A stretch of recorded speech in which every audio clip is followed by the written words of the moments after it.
In this video, we'll take a look at the history of C programming language. To begin with, we'll start with asking ourselves two important questions. The first question being, why was C developed? So we'll try to understand why C programming language was developed. And the second question that we'll ask ourselves is, why is C popular? So, in answering these two questions, we would have gone through enough history of the C programming language. So let us begin with the first question as to why C programming language was developed. In order to understand that, we have to go back to the year of 1969. This was the year when a computer scientist by name Ken Thompson, who was working at the Bell Labs, was developing an operating system called Unix. Now this was a multi-user operating system that Ken Thompson was developing at Bell Labs in the year 1969. Now I have a picture of Ken Thompson which I would like to show you, so let me grab that real quick.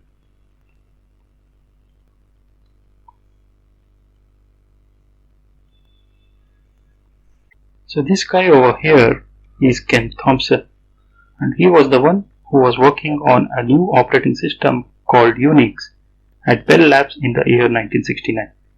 Now the interesting thing is, Ken Thompson was developing this Unix operating system on a computer called DEC PDP-7, and this computer looked something like this.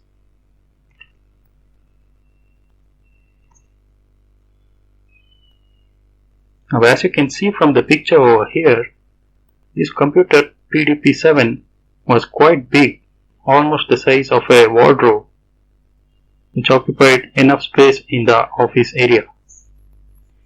Now even though this computer was so big, it had a major problem. And the problem is that this computer had only 8 kilobytes of RAM available to it. So what this means, let's just note it down, that this PDP-7 had only 8 kilobytes of RAM in it. Now this became a major hurdle when developing an operating system like Unix, because this much space is too tight to be able to use for developing an operating system in a flexible language. And to fit everything within this available space, Ken Thompson, this guy, had to make use of what is called as assembly instructions. So he had to write his Unix operating system using assembly instructions. Now you may be wondering what assembly instructions are, and in order to understand that, I had to go with an example. So the example is that if I assume that this computer is this DEC PDP-7 is having an Intel chip inside it, or the Intel processor, then this Intel chip will have a set of instructions that are provided by Intel, using which I can program the computer, and these instruction sets are called assembly instructions. So Ken Thompson had to make use of these assembly instructions to write his Unix operating system. But then this induced a new kind of problem, and the problem is one of the major drawbacks of writing a program using assembly code. So let me just list it down over here. Drawbacks of assembly code.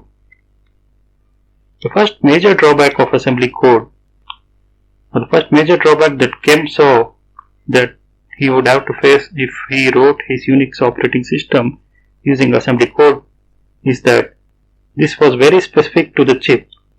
So if I came with another computer,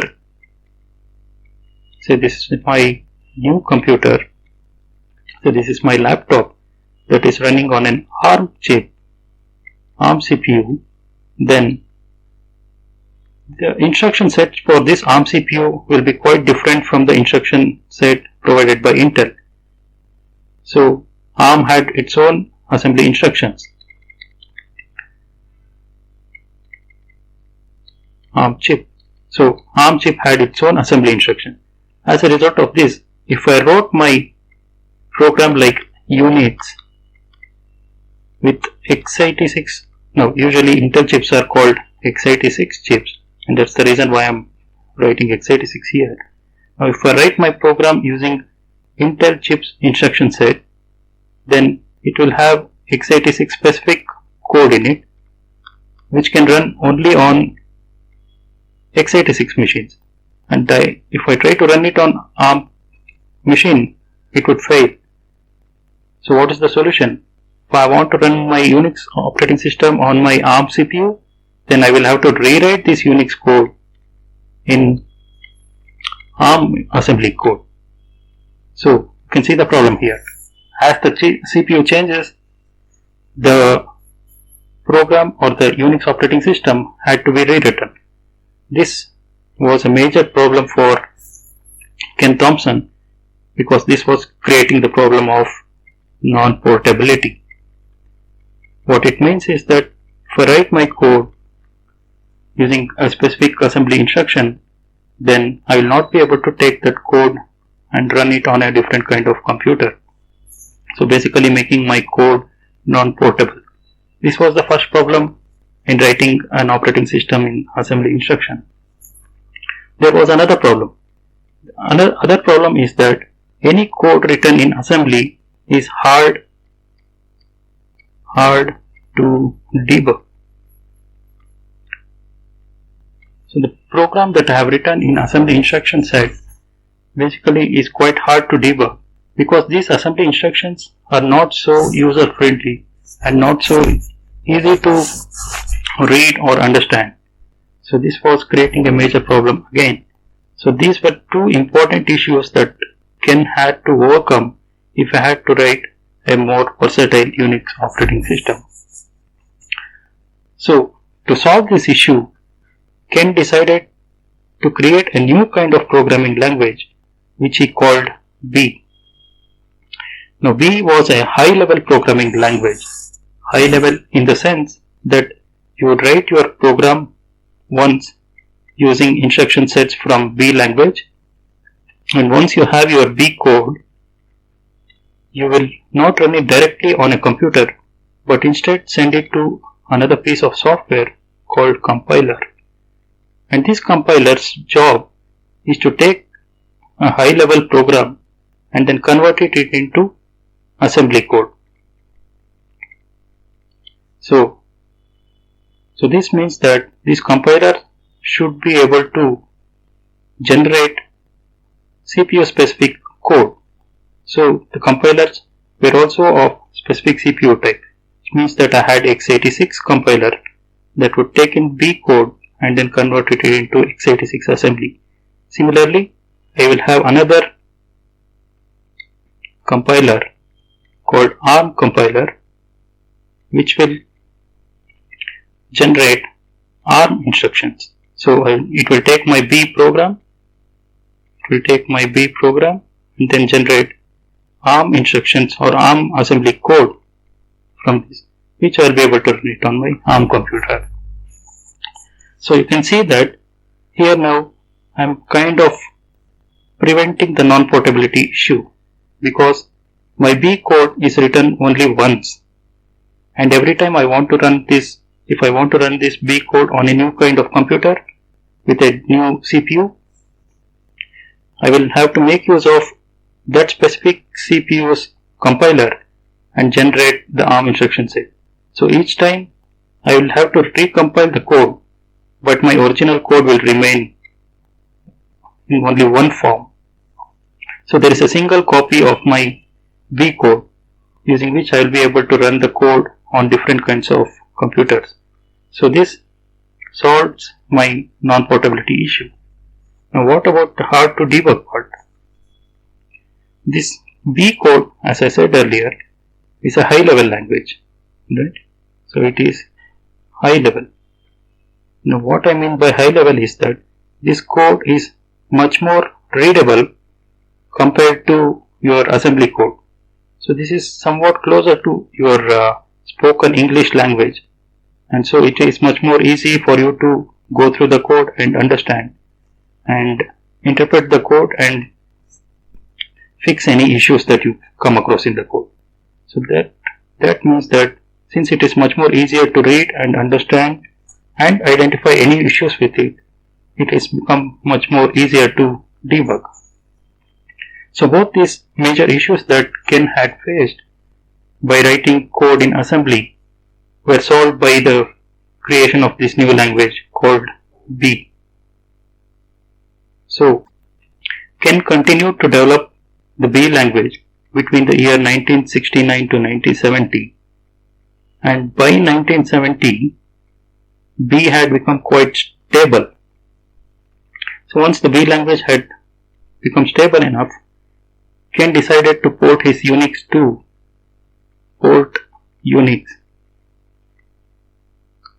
be written using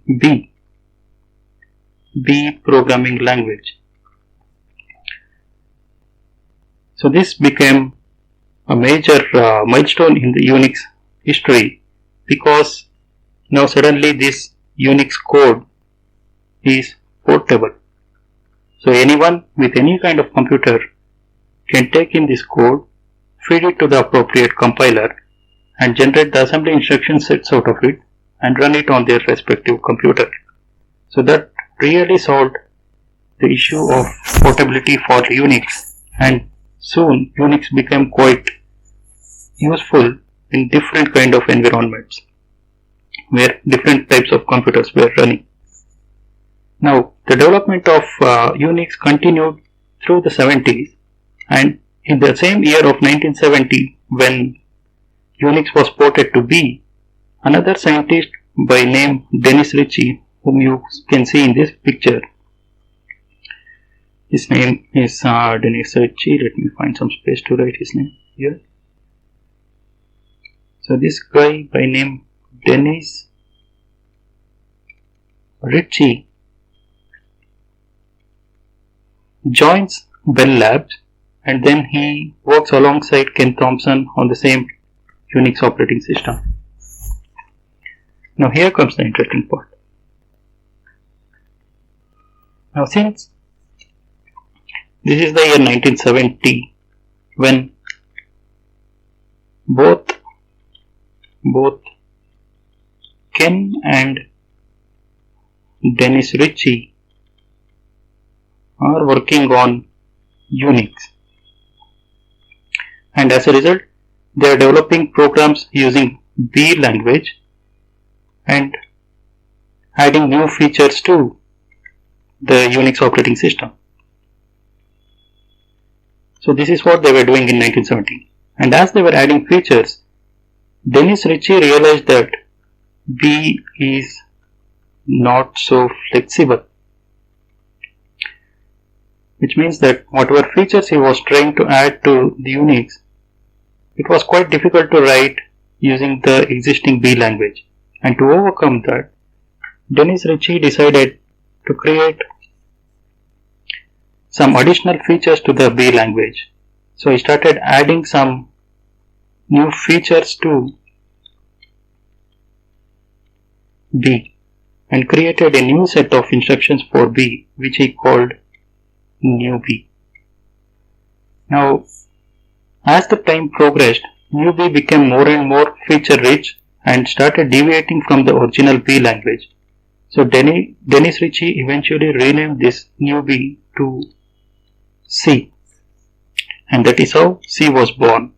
So C was born in around 1970s and continued to develop during this period, and by the time of 1973, with with the development of 3 years of work, C had become quite stable. And since C became stable and had more features than B, Dennis Ritchie decided to port Unix using C now. So now there is a new version of Unix written in C, which is highly portable, easy to debug. So I'll just write it as debuggable, and feature rich. So this marked the beginning of the C program's entry into the programming world, where suddenly it started gaining popularity because Unix was becoming quite popular and being used in every other kind of computers, and along with it C became quite popular. Now C continued to develop, and it was not just for Unix, but as more and more programmers learned the C programming language, many other new kinds of programs were developed using C. So many new programs using C were developed and started appearing in the 70s, and slowly C became quite popular. But there was one issue. There was no clear definition for certain features given by Dennis Ritchie. So what it meant is that the compilers that were being developed for converting the programs from C to assembly did not have a clear set of definitions on how to convert the code. So this created another kind of problem, in the sense that some of the features were behaving quite differently as you compile the code from compiler to compiler. And in order to overcome that, a new kind of standard was required. So there was no standard earlier, and a new kind of standard had to be introduced, and that's where a new organization called ANSI came into picture. ANSI stood for American Standard Institute, whose main role was to create a definition for a clear-cut specific standard for the C programming language. And this was formed in the year 1983. The organization was formed in 1983. But they took enough time to develop the standard and make it stable enough, and by the time it was 1989, the first version of the C standard was released, and this standard came to be known as C89 standard. And soon, in the next year, that's in the year 1990, ISO took the same standard and made it the international standard that needs to be followed everywhere, and this resulted in the formation of C90 standard. And that's something that you would come across often. If you go through any kind of old C programs, you might come across a comment saying like C90 compatible or something like that, which literally means that the code written in that file is following the principles or the definitions given in C90 standard. And later on, more and more features were added to C, and more standards started evolving. So there you go. This was a brief history of C programming language, and it gave you the reasoning behind why C was developed and why C is popular. So in the next set of videos, we'll start looking into the C programming language in detail and go through the syntax and any other kind of features that you might come across will be discussed in detail in the upcoming video. So please subscribe and like the video, and see you in the next video.